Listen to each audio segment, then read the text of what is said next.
मेरा नाम नेहा है। मैं एक पागलों की डॉक्टर हूँ। यह कहानी मेरी पेशेंट रोशनी की है, जो 26 साल की जवान लड़की आज 60 साल की बूढ़ी औरत लग रही थी।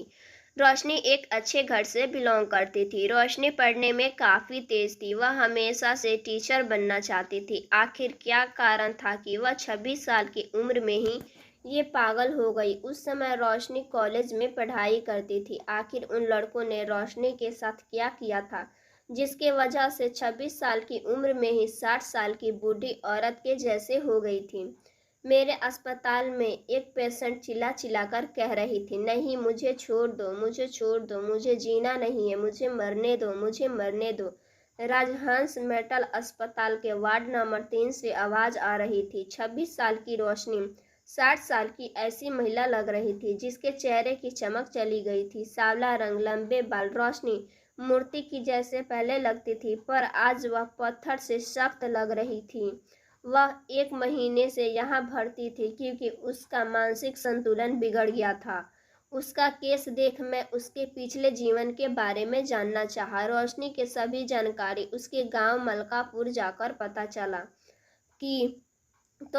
चला कि रोशनी एक बहुत विद्यमान और दयालु की भी लड़की है। उसे 12वीं कक्षा में 99% अंक मिले थे। रोशनी के पिता चाहते थे कि वह डॉक्टर बने, लेकिन उसका एक अलग विचार था। वह एक शिक्षिका बनना चाहती थी। उसका मानना था कि भारत का भविष्य भावी पीढ़ी पर निर्भर है। तब उसका भावी नागरिकों को लायक बनाने का सपना था। उसके पिता ने भी उसका दाखिला डीईडी में करा दिया। फर्स्ट एग्जाम चालू हुआ। 2 महीने में ही वह कॉलेज में मशहूर हो गई। सांवले होने के बावजूद वह गायिका, चित्रकला और भी कलाओं में परिपूर्ण थी। उसके चलते उसने अपना एक अलग पहचान तैयार कर ली थी। उसमें रोहित नाम का एक लड़का भी था। रोहित बहुत हैंडसम, गोरा, कदकाठी में लंबा, पैसे वाले घराने का बेटा था। वह इस क्षेत्र में कैसे आया, यह बात किसी को नहीं पता था। कॉलेज की सभी लड़कियां उस पर फिदा थी, लेकिन उसका ध्यान सिर्फ रोशनी पर था।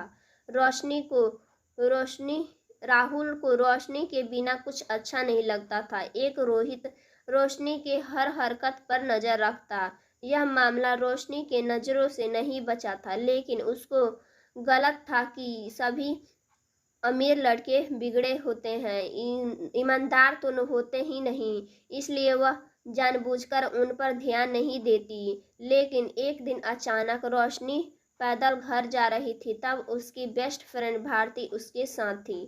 रोहित ने रोशनी के सामने कार रोकी और रोशनी आगे निकल गई। रोहित भी गाड़ी से उतर गया और जिद करने लगा। रोशनी और भारती को कार में बैठा लिया और दोनों घर छोड़ दिया।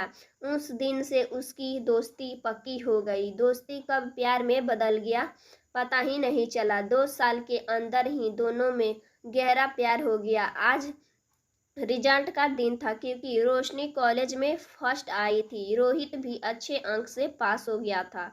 दोनों को नगर परिषद में प्राथमिक विद्यालय में नौकरी मिली। दोनों सेटल हो गए थे और सब कुछ अच्छा चल रहा था।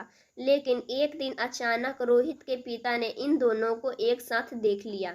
रोहित ने अपने प्यार के बारे में सब कुछ बता दिया, लेकिन उसके पिता उसकी एक न सुने और अपने दोस्त की बेटी माधुरी से रोहित की शादी करा दिए। यह खबर रोशनी तक पहुंची और उन दिन से लेकर आज तक वह इस मौत का दंश झेल रही है।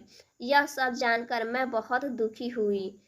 मैंने उसकी बहुत मदद की, उचित उपचार का उपयोग करके उसे इस स्थिति से बाहर निकालने का मदद की। करीब 6 महीने बाद रोशनी पहले की तरह सही हो गई। यह एक नए ढंग संकल्प के साथ अस्पताल से बाहर आई। उसने खुद को आदिवासी क्षेत्र में नौकरी कर लिया। वहां से बच्चों को पढ़ाने के लिए, उनकी कठिनाइयों को समझने और उन्हें प्रगति के राह में लाने का पीड़ा उठाया। उसका पुनर्जन्म हुआ था जब वह इस बच्चों के उद्धार के लिए अपना जीवन बिताने के लिए तैयार थी।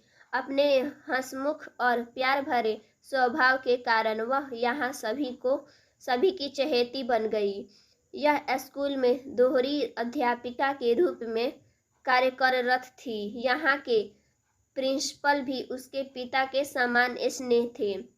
वह उसने अपनी बेटी की तरह माना था। दोनों पति पत्नी रोशनी को खूब लाड प्यार करते थे।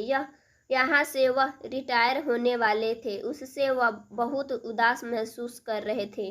रोशनी को यहाँ बसे हुए अब 2 साल हो चुके थे, लेकिन यादों ने उसका साथ नहीं छोड़ा था। कभी कभी वह बहुत दुखी होती, लेकिन आखिरकार वह खुद अपने मन को समझा लेती।